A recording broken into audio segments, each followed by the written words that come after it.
everyone! The trailer for Shadows Die Twice is finally out and it's amazing. It seems that most of the leaked information is true. The game is called Sekiro Shadows Die Twice, and it's a new IP published by Activision. Thankfully, it's multi-platform. So let's take a closer look at the trailer. Also, check out my previous video on Shadows Die Twice. Let's get to work. The game is set in a Japanese-inspired fantasy world, or maybe actual medieval Japan with fantasy elements, it's hard to tell. So in the first seconds we see a temple on fire. There is a golden statue which looks like Buddha. He's even making a similar gesture as we can see here. He's wearing a weird crown though, with at least two heads carved on it. It looks a bit like this, or like this. This is the crown of Mahakala, a Hindu and Buddhist deity. His name means great time or great death, and he's associated with, well, death. However, in Japan, he is considered a god of wealth. This is Mahakala from Tibet, and this is Mahakala from Japan. So the deity we see in the trailer may be a fusion of those two depictions.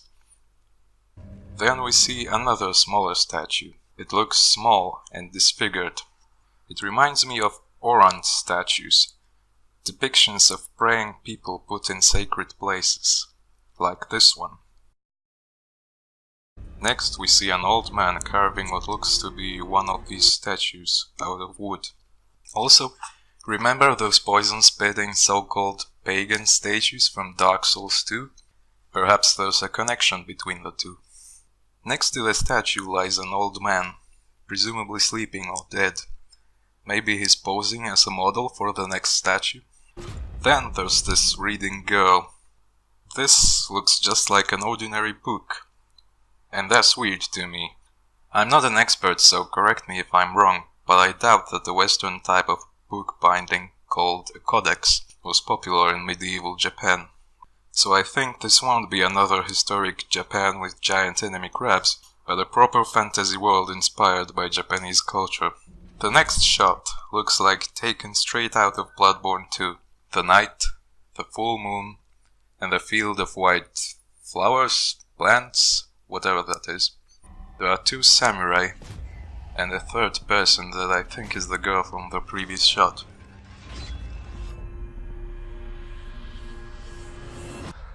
So you're awake. So I was right about that thing in the teaser being a prosthetic arm. Also, the leaks were true. The plot starts off when we get our arm cut off and some strange guy heals us and gives us a prosthetic. The main character here has some grey stuff on his face and hair, maybe signifying that he's undead of some sort. Looks like death is not your fate. The strange dude says, "Looks like death is not your fate," probably hinting at some mechanic related to death. He's sitting among lots of those Oran statues, and he has fur on his arms and legs. So he's either some fantasy creature or a victim of some experiments. You can also see here that at least some of these statues have 4 arms, so perhaps they too were subjects to some creepy experiments.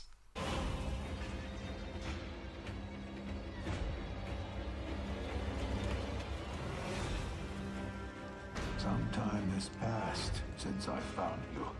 Here the main character is walking on a rooftop, so maybe they'll incorporate some stealth and parkour mechanics like in Assassin's Creed.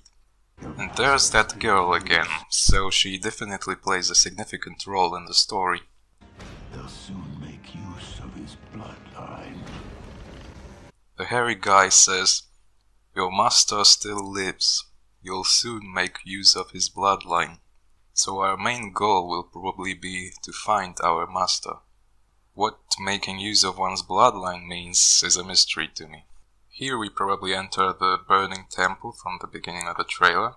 The limb you have lost will give way to something more useful. Next, the guy says, "The land you have lost will give way to something more useful." I think he says land, I can't hear it well enough. So my guess here is that our land has either been invaded, or there's been a coup d'etat and the new regime is trying to make it useful by turning people into creatures like this big guy. Notice the scars on his torso. These may be just wounds acquired in battle, but maybe he had some kind of surgery to make him stronger. You'll learn to appreciate its worth.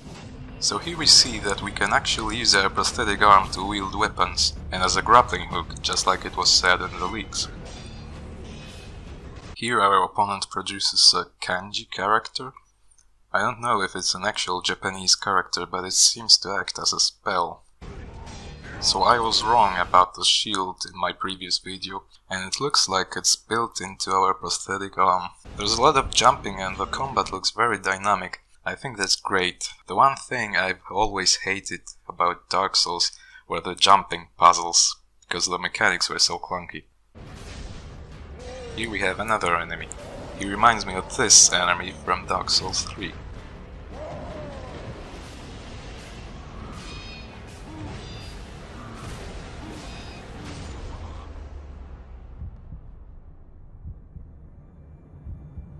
Your death won't come easily.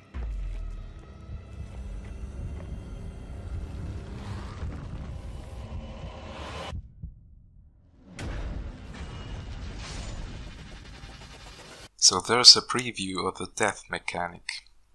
Apparently the character resurrects right where he died, but there's surely so much more to it.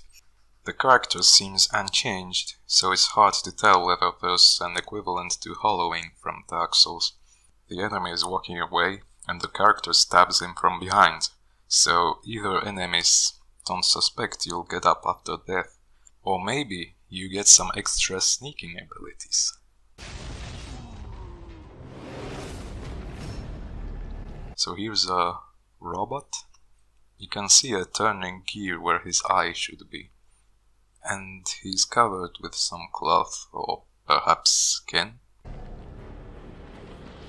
Apparently some enemies ride horses. I wonder if the player can ride a horse too. And we can use our grappling hook in battle, which is cool.